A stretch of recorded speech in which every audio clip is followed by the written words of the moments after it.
ওমর ইবনে খাত্তাব যখন সিরিয়া গমন করলেন, উট ছিল কয়টি? বাহন একটি, মানুষ দুইজন, ঠিক না? তারা ভাগাভাগি করে উঠে আরোহণ করলেন। একবার তার খাদেম ওঠেন, তিনি উটের রশি ধরে টানেন, আর একবার তিনি উঠের পিঠে ওঠেন, খাদেম তার রশি ধরে।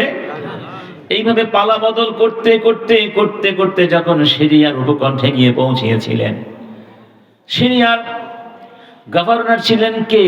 আবু ওবাইদা। এসে দেখলেন খলিফার হাতে উটের রশি, এক হাতে উটের রশি, উট ধরে টানছেন, আর এক হাতের বগলের নিচে তার জুতা, কারণ ওই জায়গাটা ছিল কর্দমাক্ত, একটু ডুবার মতো ছিল। বললেন, খলিফা আপনি কি করছেন? এক্ষুনি সিরিয়ার বড় বড় নেতৃবৃন্দ আপনাকে ইস্তেকবাল করতে আসবে, এই দৃশ্য দেখলে কি আমাদের সম্মান থাকবে? ওমর বললেন, আবু ওবাইদা, এই কথা তুমি বলতে পারলে? তোমার মুখে এই কথা শুনতে তো আমি পছন্দ করি না। ভুলে গেছো আমরা কি ছিলাম?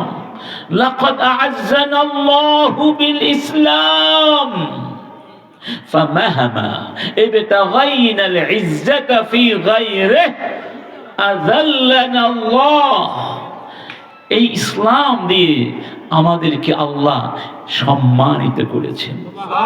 ইসলামের কারণে আজকে আমরা পৃথিবী শাসন করছি। আমরা কি ছিলাম? অজ্ঞ, মূর্খ, যুদ্ধ বিগ্রহের মধ্যে ছিলাম। এই পৃথিবীর সবচেয়ে অশিক্ষিত, কুশিক্ষিত, অসভ্য, পশ্চাৎপদ জাতি ছিলাম। আজকে পৃথিবীর মধ্যে শ্রেষ্ঠ জাতি আমরা হয়েছি। কিসের কারণে? কিসের কারণে?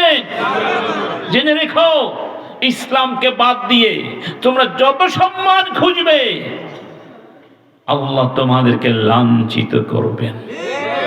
এই বাংলাদেশে দেখুন, ইসলামের বিরুদ্ধে যারা কথা বলেছে, ইসলামকে নিয়ে যারা খেলাধুলা করতে চেয়েছে, আলেমদেরকে যারা আয়না ঘরে রেখেছে, ইসলামের শিক্ষা নিয়ে যারা টকশোতে গিয়ে ব্যঙ্গাত্মক তীর্যক মন্তব্য করেছিল, তাদের সম্মান বেড়েছে না শেষ হয়ে গেছে? অনেকে পালিয়ে গেছে, অনেকে পালিয়ে আছে, অনেকে জেলখানায় আছে। আল্লাহ পাক তাদেরকে লাঞ্ছিত করেছেন, আরো করবেন। কারণ তাদের সবচেয়ে বড় অপরাধ, তারা ইসলামকে শত্রু মনে করেছে। কি মনে করেছে? স্কুলের কলেজের বইয়ের মধ্যে সামান্য যতটুকু ইসলাম ছিল তাও বিদায় করে দিয়েছিল। ওই মুনতাসির মামুন, শাহরিয়ার কবির, মনে আছে? এদেরকে বানিয়েছে আমাদের শিক্ষার উপদেষ্টা, শিক্ষা কমিশনের চেয়ারম্যান। তো এরা আর কি উপহার দিবে জাতিকে, বলবে? ঠিক না বেঠিক? এই জমিন ইসলামের জমিন। আজকে যারা বুঝবে না তারা বড় ক্ষতিগ্রস্ত হয়ে যাবে। এই জমিনে যদি নেতৃত্ব করতে হয়, শাসন করতে হয়, ওই পদে থাকতে হয়, ইসলামকে মেনে নিয়ে থাকতে হবে, মাদ্রাসাকে মেনে নিয়ে থাকতে হবে, আলেমদেরকে সম্মান করে থাকতে হবে। কোরআন নিয়ে ব্যঙ্গ করে কথা বললে ওখানে থাকতে পারবে না। সহজ না, কারণ ইসলাম কার? আপনি আমি যদি মনে করি আমরা ইসলামের পক্ষে না দাঁড়ালে ইসলাম ধ্বংস হয়ে যাবে, ভুল। ইসলাম যিনি দিয়েছেন তিনি ঘুমান না। ইন্না নাহনু নাজ্জালনা যিকরা ওয়া ইন্না লাহু লাহাফিজুন। আমি এই কোরআন নাজিল করেছি, ইসলাম আমি দিয়েছি, ইসলামকে, কোরআনকে আমি হেফাজত করব। আল্লাহু আকবার। আমরা যদি ইসলাম পক্ষে থাকি আমাদের লাভ, বিপক্ষে চলে গেলে আমাদের ক্ষতি। ইসলামের দুই পয়সার ক্ষতি হবে।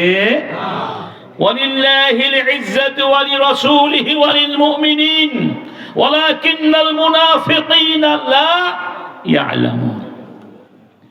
আল্লাহ বলছেন, ইজ্জত তো আমার, ইজ্জত তো আমার নবীর, ইজ্জত তো মুমিনদেরকে দিয়েছি। মুনাফিকরা বোঝে মুনাফিকরা বোঝে? মুনাফিকরা মনে করে আমেরিকার পা চাকলে ইজ্জত সম্পন্ন হয়ে যাব, মোদির পা চাকলে ইজ্জতের মালিক হয়ে যাব। না, ইজ্জতের মালিক কে?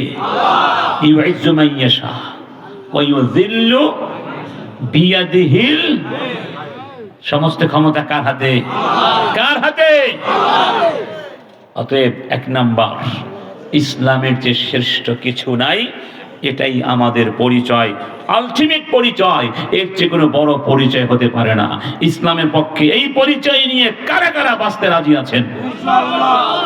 সন্তানদেরকে পরিচয় শিখিয়ে দিবেন, মেয়েদেরকে শিখিয়ে দিবেন, যেখানেই থাকো এই পরিচয়কে তোমার মাথার মুকুট বানিয়ে থাকবে ইনশাআল্লাহ।